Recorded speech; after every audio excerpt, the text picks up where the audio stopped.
Now to go to that side, that's a different kind of identity. This is individual identity. Oops, let me write this.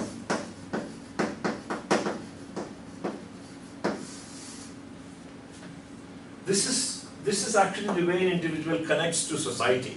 So you call this group identity. So here, what Tara was saying, gender in one sense would come here. Yeah, the biological gender. Would biological gender? No, the biological gender. Biological gender is part of here. But the societal notion of gender. Cultural.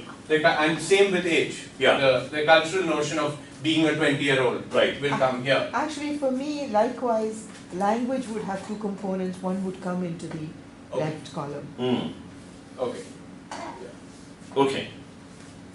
So the question would be, almost every individual capacity can be a group capacity, right? No. so we need to distinguish between these two, right? So is this broadly what I'm asking is that can this be there are people who behave ethically, that's a group. There are intelligent people.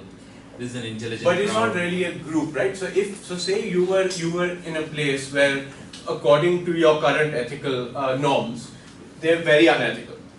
There's these people who just randomly go around killing and so on. But if you in that group can have a strong ethical capacity without it being a group identity, so you can have these without the group having it. So you might be living in a very racist society, but be a very compassionate person towards different races and so on. So I guess the distinction would be, here you're asking, what are my core traits that make me who I am? Here you are asking a different question. These are the traits of the group that you belong to. Yeah. Okay? Such that you say, I belong to this group and this is us. Yeah, there's And a notion outside of us. the people, it is them. But then you might belong to that group and still not have that identity. That's right. Yeah, belong to that group in the sense of they think you belong to that group, Right. but you don't. So really, we're talking about social identity. When you say social identity, you're also including what others think of it. So that would be separate. That would be a third thing.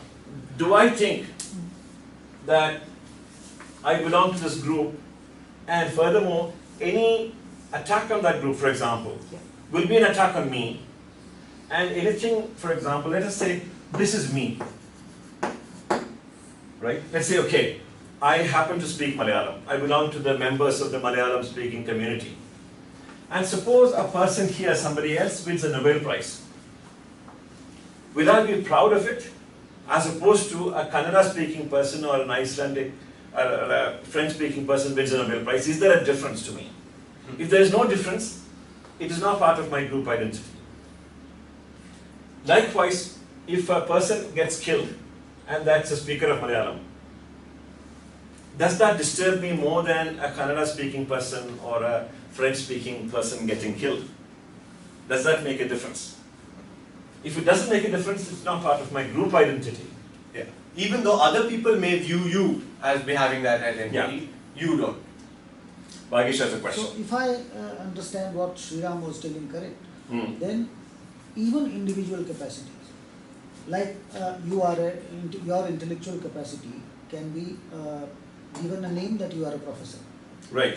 And you are a professor in ISER, or you have been alumni of some college, some university and some such places. Whether you attach yourself to the identity of ISER yourself or not, your identity carries that ISER thing also. Yes. By you are other a professor people, of by ISER. others. So Not this individual identity has by default a group identity as well. it may or may not. Group identity for other people, For other not people. for me. But in other situations it may not. No, I think there's a crucial difference here in that, in this case, whether it is intellectual or ethical or aesthetic, now with that capacity you could be part of a group, but here it is the individual capacity we are talking about. Yeah. The identity of the individual capacity. Yeah. No, but Bhagesh is talking about two parts of the group. Yeah, but no. But he's connecting with the individual one, which is a bit problematic, because the example I gave to Sriram, once again I'll repeat, that that you are a very ethical person in a society where there's no where everyone is unethical by say your current standard. Yeah. You have strong ethical capacity, and you consider no one else in your group to have a strong ethical capacity. That is not part of your group identity. You can have this personal identity without the group identity. Actually, no. Even if you are part of a group of extremely ethical people, even independently then, of that, you That's right. have your own internal ethical capacity and the identity that comes from that. No, I really wanted to separate those two, and that's why I Right. gave that example. Right. So, but it works even in the case with you. Yeah. So to give an example of the individual identity, when I was young, when I was 20 years old, like that person, who is no longer me, but I still remember, for me, good looks was a very important part of my identity. So at that point, if something had happened to me, for example, somebody had thrown acid on my face and my face got disfigured, I would have been horrified. I would have suffered very much. Now, it's not really part of my identity. I don't think of myself in terms of my physical looks. That was not the case 20 years ago. So that identity has shifted. But even when I had that identity as in terms of my looks, it wasn't part of a group. There was no group of good-looking people that I belonged to. It was purely individual. But the kind of professor that you're talking about, I am an ISO professor. There's a group. There's an institution that I belong to. Yeah. Okay. So that would So be That's a different one. your You could add their profession. Profession, yeah. So the question is your profession part of your identity?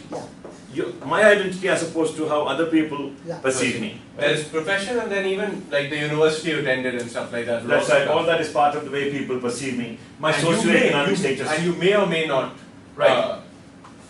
share that. Yeah, So now that's it. Let's try and go through these. right. Actually, here is a case. My socioeconomic status. Yeah.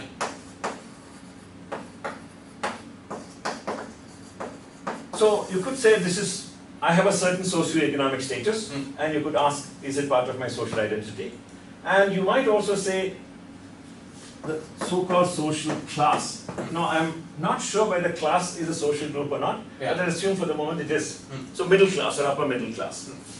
Suppose something happens, okay, and all my bank balance, all my money, my job is gone, I become a beggar.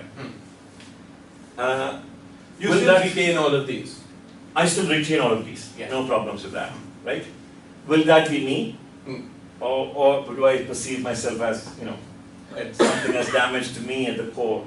Well, I would say, yeah, something It's has still happened you. to my this, but that is not part of my individual identity as somebody belonging to middle class or upper middle class, whatever.